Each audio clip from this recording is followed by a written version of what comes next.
Hello everyone, welcome to missile classes. आप लोगों का जो हिंदी इलेक्टिव का अंतरा भाग 2 है, इसका हम लोग काव्य खंड का पूरा सॉल्यूशन आज हम लोग यहाँ पे बेहतरीन तरीके से देखने वाले हैं, वो भी न्यू पैटर्न के एग्जाम के अकॉर्डिंग। आप सभी को पता है कि इंग्लिश में कैसे एग्जाम किए हैं, आप सभी को अच्छी तरह से पता होगा क्योंकि पैटर्न में काफी ज्यादा चेंजेस कर दिए गए थे।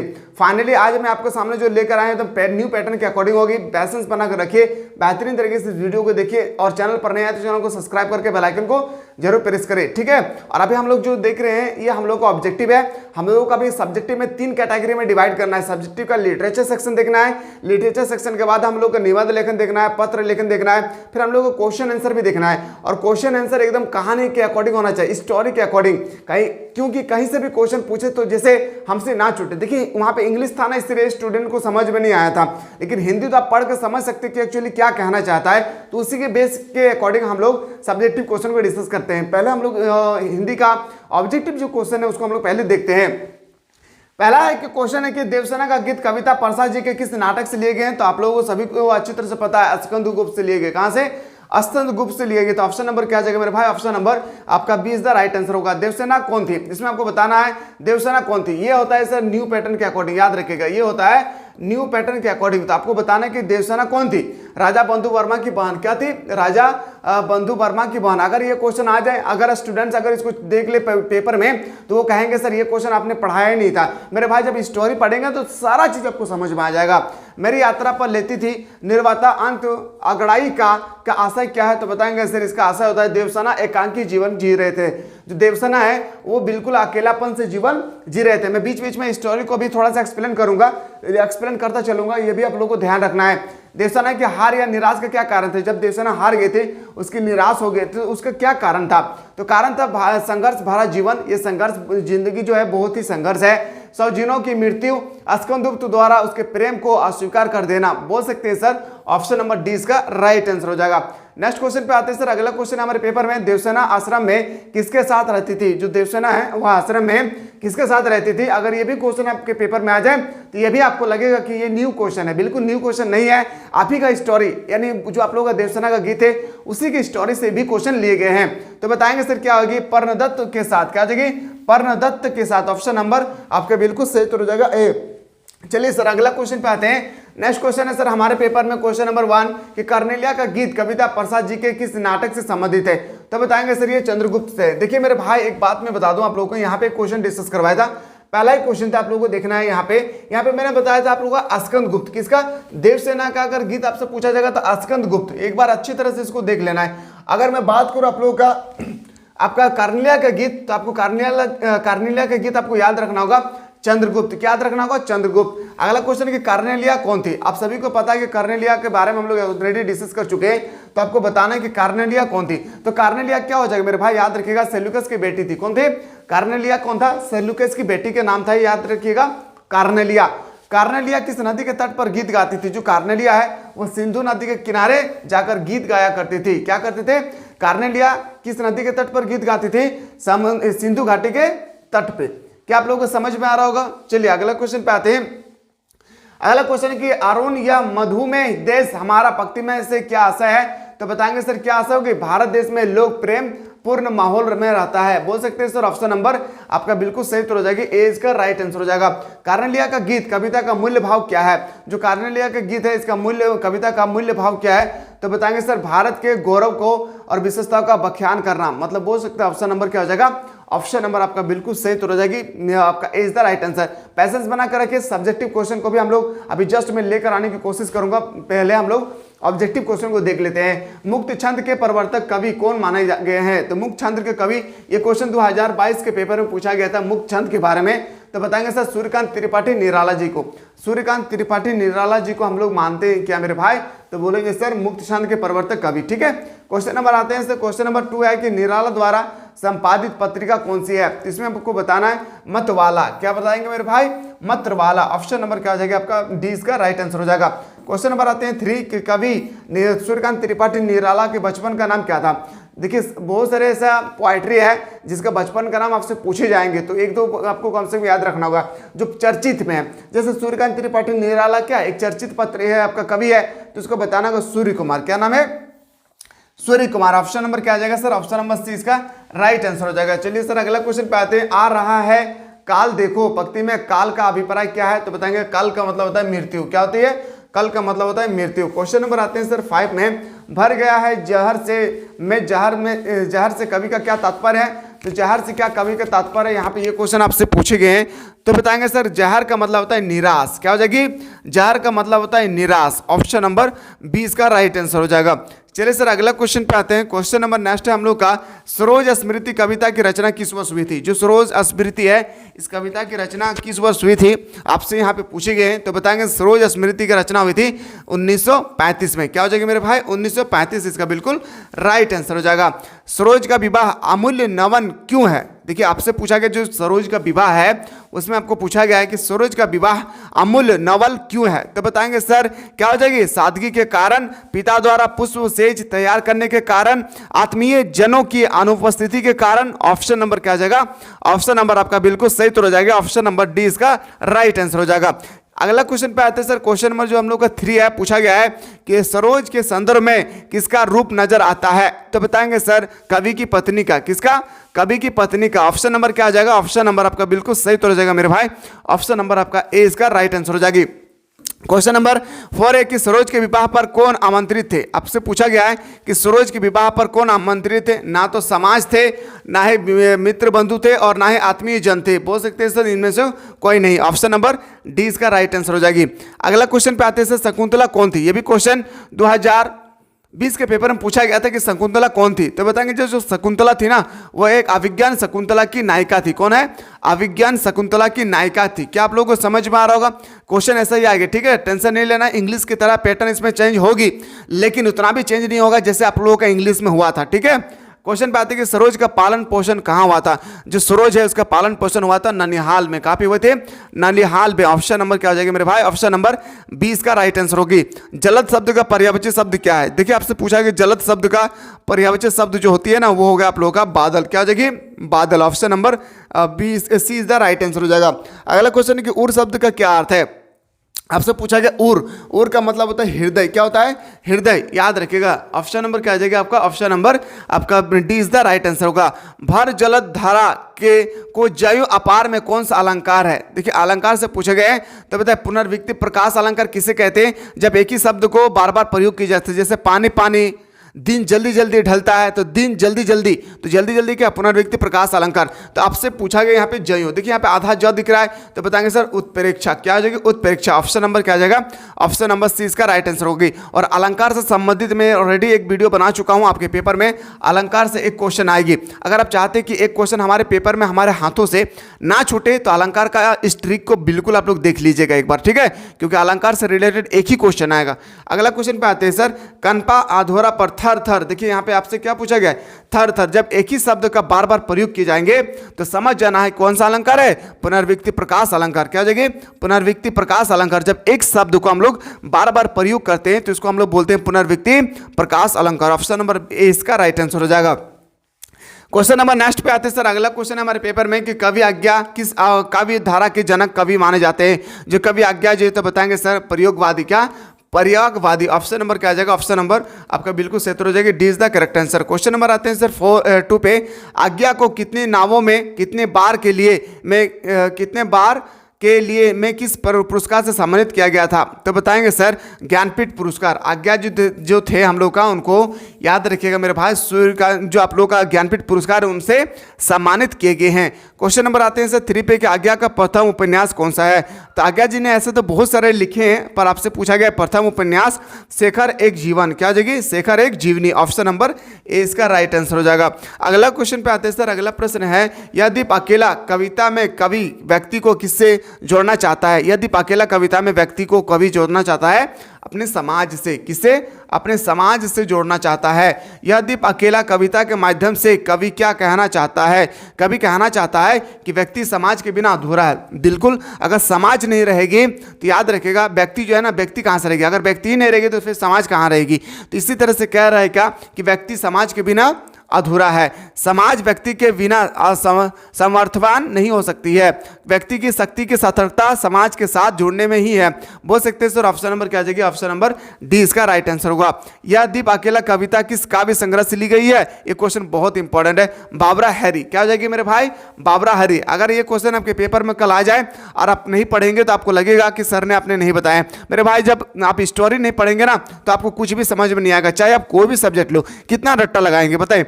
हम लोग तो हर एक क्वेश्चन को रट्टा नहीं लगा सकते। क्यों? क्योंकि क्वेश्चन तो हम लोगों का बहुत सारा है, सारा क्वेश्चन को रट्टा लगाते चले फिर सब्जेक्टिव को कब हम लोग पढ़ेंगे।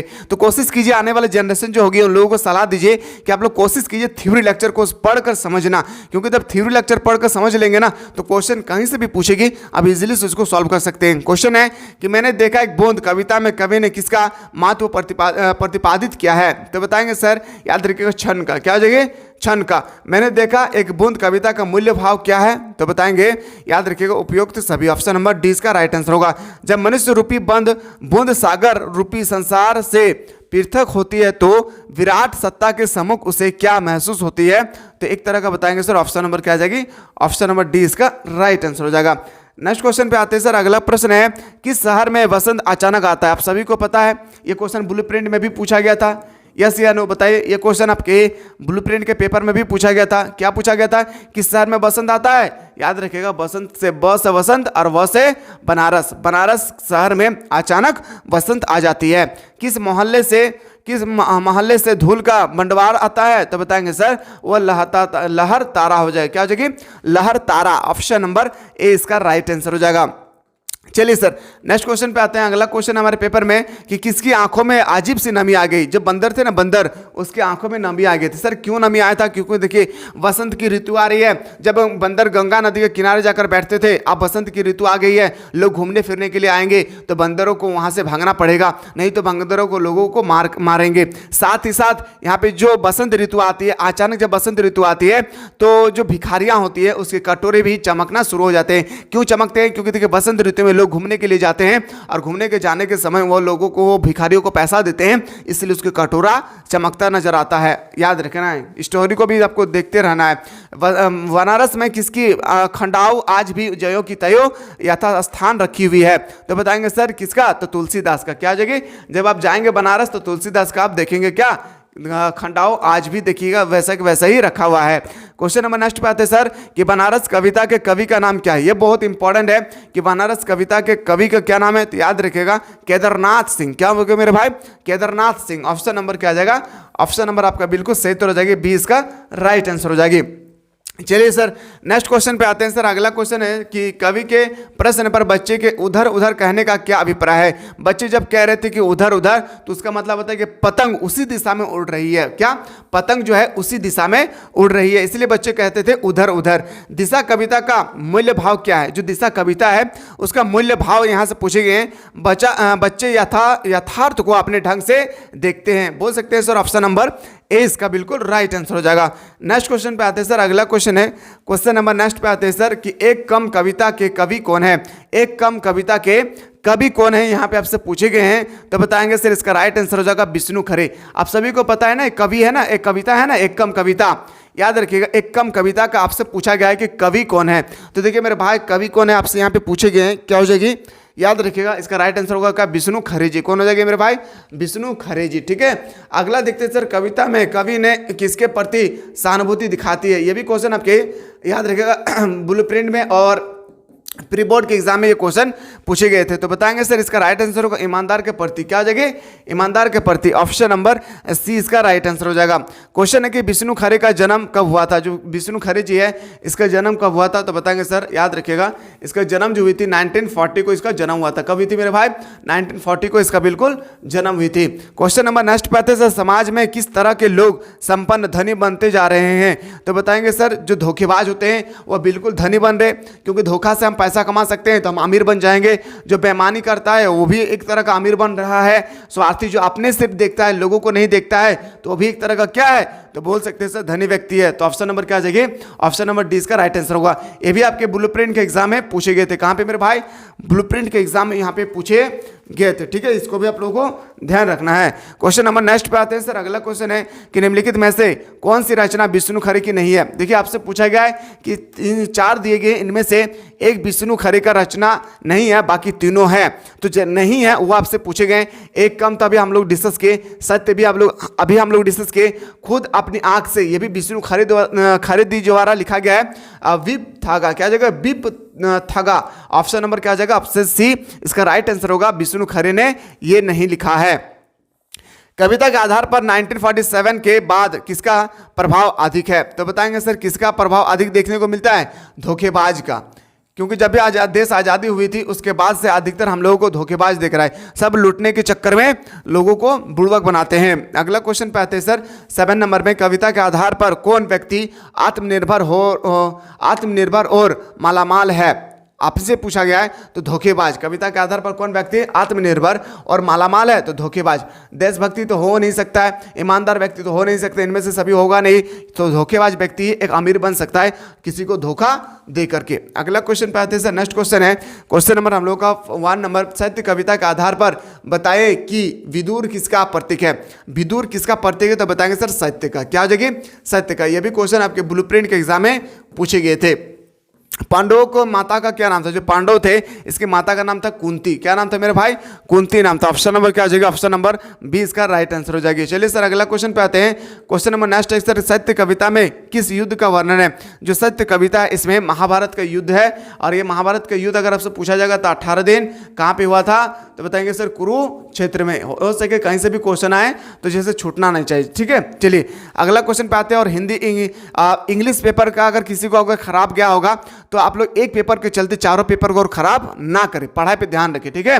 सत्य की प्राप्ति कैसे जी सकती है। सत्य की प्राप्ति को हम लोग दृढ़ संकल्प होकर हम लोग जी सकते हैं। सत्य कविता के कवि कौन है। आप सभी से पूछा गया है कि सत्य कविता के जो कवि है ना, कवि, उनका नाम आपसे पूछा गया है तो बताएंगे विष्णु खरे जी है। कौन है मेरे भाई, विष्णु खरे जी है। अगला क्वेश्चन पे आते हैं सर। नेक्स्ट क्वेश्चन है हमारे पेपर में कि बसंत आया कविता के रचयिता कौन है। बसंत आया कविता के याद रखिएगा रचयिता होगी कौन, रघुवीर साय। क्या जाएगी, रघुवीर साय ने लिखा है बसंत आया। क्या लिखा है, रघुवीर साय ने लिखा है बसंत आया, ठीक है। अगला क्वेश्चन पे आते हैं सर। कवि ने चिड़िया के चहचहाने की तुलना किससे की है, तो बताएंगे सर बहन का दा कहने का, बहन का दा कहने का तुलना किए थे। अगला क्वेश्चन पे आते हैं। कवि को वसंत के आने का पता कैसे चलता है। कवि को वसंत आ रही है कैसे पता चलता है, तो बताएंगे सर एक तरह का उनको पता चलता है कैलेंडर के माध्यम से। किसके माध्यम से, कैलेंडर के माध्यम से। ऑप्शन नंबर क्या आ जाएगी, ऑप्शन नंबर आपका बिल्कुल सही हो जाएगी। ऑप्शन नंबर सी इसका राइट आंसर हो जाएगी। अगला क्वेश्चन पे है कि कवि को ढाक के जंगलों के दहकाने का पता कैसे चलता है या कैसे चला, तो बताएंगे कविताओं से। किसे चला, तो कविताओं से। ऑप्शन नंबर आपका बिल्कुल सही हो जाएगा बी। पी राय शब्द का अर्थ क्या है। पी राय शब्द जो होती है इसका अर्थ होता है पीले हो चुके हैं। क्या हो जाएगी, पीले हो चुके हैं। अगला क्वेश्चन पे आते हैं सर। क्वेश्चन नंबर 6 है। कवि ने निम्नलिखित में से वसंत की कौन सी विशेषता बताई है, तो बसंत की विशेषता बताई ढाक के जंगल दहकाने से, वृक्ष फूलों से लद जाते हैं, पीले पीले पत्ते गिरने लगते हैं, नए नए पत्ते आने लगते हैं। तो ऑप्शन नंबर क्या आ जाएगी, ऑप्शन नंबर डी इसका राइट आंसर हो जाएगा। क्वेश्चन है कि वसंत आया कविता में कवि की चिंता क्या है। वसंत आया कविता में कवि की चिंता है मनुष्य का प्रकृति से रिश्ता टूटना, मनुष्य की प्रकृति से रिश्ता टूटना। ऑप्शन नंबर सी इसका राइट आंसर हो जाएगी। क्वेश्चन नंबर नेक्स्ट पे आते हैं सर। अगला क्वेश्चन हमारे पेपर में कि तोड़ो कविता के निम्नलिखित में से कौन सी शैली है, तो बताएंगे सर उद्बोध शैली। क्या, उद्बोधन शैली। ऑप्शन नंबर 20 का राइट आंसर होगा। कवि ने तोड़ो कविता में क्या आह्वान क्या है, तो क्या आह्वान क्या है, तो बताएंगे सर इसका राइट आंसर होगा मन में व्यक्त उब तथा खींच को तोड़कर नव सृजन का। ऑप्शन नंबर सी इसका राइट आंसर होगी। तोड़ो कविता का मुख्य भाव या प्रतिपाद क्या है, तो बताएंगे सर नव सृजन या नव निर्माण के लिए प्रेरित करना। ऑप्शन नंबर आपका बिल्कुल सही हो जाएगी, ए इसका राइट आंसर हो जाएगी। चलिए सर अगला क्वेश्चन है हमारे पेपर में। तुलसीदास का जन्म स्थान कहाँ था। देखिए मेरे भाई जो इंपॉर्टेंट पोएट्री है, जो पोएट्री कवि है ना, जो महत्वपूर्ण कवि है, सूर्यकांत त्रिपाठी निराला, तुलसीदास, मुंशी प्रेमचंद, विष्णु खरे, ये सब का ना जन्म स्थान जरूर याद रखिएगा। एक क्वेश्चन आपके पेपर में आएगी, एक क्वेश्चन, ठीक है। तो पूछा गया है सर, याद रखें तुलसीदास का जन्म हुआ था बांदा उत्तर प्रदेश में। कहाँ? बांदा उत्तर प्रदेश में। ऑप्शन नंबर क्या आ जाएगा आपका? 20 का बिल्कुल सही उत्तर हो जाएगा। तुलसीदास की माता का नाम क्या था? तुलसीदास की माता का नाम था क्या था? हुलसी। ऑप्शन नंबर 20 का राइट आंसर हो जाएगी। तुलसीदास की शाखा के कवि है, तो तुलसीदास एक तरह का राम भक्त कवि है। क्या हो जाएगी? राम भक्त कवि है। कौन? तुलसीदास जी। तुलसीदास जी क्या है मेरे भाई? राम भक्त कवि है। क्वेश्चन नंबर नेक्स्ट पे आते हैं, तुलसीदास की पत्नी का क्या नाम था? तो तुलसीदास की पत्नी का नाम था रत्नवाली। क्या था? रत्नवाली। ऑप्शन नंबर क्या आ जाएगी? ऑप्शन नंबर ए इसका राइट आंसर हो जाएगा। चलिए सर अगला क्वेश्चन पे आते हैं। नेक्स्ट क्वेश्चन है कि तुलसीदास की भाषा कौन सी है? आपको बताना है कि तुलसीदास की भाषा क्या है? अवधी भाषा है, ब्रज भाषा है। ऑप्शन नंबर क्या आ जाएगी? ऑप्शन नंबर सी इसका बिल्कुल सही उत्तर हो जाएगा। तुलसी के राम स्वभाव से कैसा है? तो बताएंगे सर अति कृपालु। क्या आ जाएगी? अति कृपालु। ऑप्शन नंबर क्या आ जाएगा? डी इसका राइट आंसर हो जाएगी। भारत राम का प्रेम रामचरितमानस के किस कांड से संबंधित है? तो बताएंगे सर अयोध्या कांड से। कहां से? अयोध्या कांड से। ऑप्शन नंबर बी इसका राइट आंसर हो जाएगा। चलिए सर नेक्स्ट क्वेश्चन पे आते हैं कि भरत राम को मानने किस प्रसिद्ध स्थान पर गए थे? तो बताएंगे सर चित्रकूट। ऑप्शन नंबर क्या आ जाएगी? ऑप्शन नंबर ए इसका राइट आंसर हो जाएगा। नेक्स्ट क्वेश्चन पे आते हैं सर अगला क्वेश्चन हमारे पेपर में कि भरत वन में राम के पास क्यों गए थे? भरत जंगल में राम के पास क्यों गए थे? राम को मनाने के लिए। किसके? राम को मनाने के लिए। ऑप्शन नंबर क्या हो जाएगा? ऑप्शन नंबर आपका C is the right answer हो जाएगी। B is the right answer. सभा किस स्थल पर लगाई गई थी? सभा जो है लगाया गया था चित्रकूट में। कहाँ पे? चित्रकूट में लगाया गया था। भारत ने सब अनर्थ का मूल्य किसको माना? तो स्वयं को माना। किसको माना मेरे भाई? स्वयं को माना था। क्वेश्चन नंबर नेक्स्ट पे आते हैं सर अगला क्वेश्चन हमारे पेपर में तुलसीदास जी के जीवन मृत्यु का उचित क्रम बताइए। मतलब उसका जन्म कब हुई थी? तो बताएंगे सर 1532 में, मरण हुई थी 1623 ईस्वी में। ठीक है, तो ऑप्शन नंबर सी इसका राइट आंसर हो जाएगी। तुलसीदास के गुरु का नाम क्या था? जिस तरह से महात्मा गांधी के गुरु का नाम गोपाल कृष्ण गोखले था, ठीक इसी तरह से आपको बताना है तुलसीदास के गुरु का नाम क्या था। तो बताएंगे सर नरहरिदास। क्या हो जाएगी? नरहरिदास। ऑप्शन नंबर आपका ए इसका राइट आंसर हो जाएगी। चलिए सर अगला क्वेश्चन पे आते हैं। नेक्स्ट क्वेश्चन है कि तुलसीदास के आराध्य कौन थे? तुलसीदास के आराध्य कौन था? राम था। कौन था मेरे भाई? राम था। अगला क्वेश्चन पे आते हैं सर रूही चकी चित्र लिखी सी में कौन सा अलंकार है? यह एक प्रकार का उपमा अलंकार है। क्या था? उपमा अलंकार था। याद रखिएगा क्या था सर? उपमा अलंकार। अब में से मुझे कैसे पता चलेगा सर कि ये वाक्य में उपमा अलंकार है? तो मैंने आपको बताया था उपमा अलंकार का पहचान है जिस वाक्य में सा से सी, किसी भी वाक्य में अगर आपको दिखे सा से सी तो समझ जाना चाहिए कि ये क्या है? तो उपमा अलंकार है। तो यहाँ पे सी लिखा हुआ है तो ये क्या है? उपमा अलंकार है। ठीक है, अगला क्वेश्चन कि कहबू प्रथम जयो आई जाई जगाती पंक्ति में अलंकार का है। और मैंने आपको बताया था कि इसका राइट आंसर वो क्या? अनुप्रास अलंकार। अब हमें समझ में नहीं आ रहा सर कि अनुप्रास अलंकार किसे कहते हैं? किसे कहते समझिएगा। जब एक ही शब्द का बार बार प्रयोग होती है, देखिए ये मेरे बात को समझिएगा, जब एक ही शब्द का बार बार प्रयोग होता है तो उसको हम लोग बोलते हैं पुनर्विक्ति प्रकाश अलंकार। लेकिन अगर आपसे पूछा जाएगा एक व्यंजन का बार बार प्रयोग होता है, इसको हम लोग व्यंजन बोलते हैं। ठीक है, ज ज ज ज दिख रहा है, ये व्यंजन है। जब एक ही व्यंजन का बार बार प्रयुक्त होते हैं तो उसको हम लोग कहते हैं अनुप्रास अलंकार। क्या समझ में आ रहा है? बताइए मेरे भाई, क्या आप लोगों को समझ में आ रहा होगा? चलिए सर अगला क्वेश्चन पे आते हैं। नेक्स्ट क्वेश्चन है कि बारहमासा जैसी किस महाकाव्य से लिया गया है? तो बताएंगे सर पद्मावत से लिया गया है। ये क्वेश्चन बहुत इंपॉर्टेंट है। क्वेश्चन नंबर आपका 1 बहुत ही इंपॉर्टेंट है क्वेश्चन। ये भी ब्लूप्रिंट में पूछा गया था। बारहमासा में किसके वियोग का वर्णन किया गया था? तो बताएंगे सर ये किसका वियोग का वर्णन किया गया था? तो ऑप्शन नंबर सी इसका राइट आंसर होगा नागमती।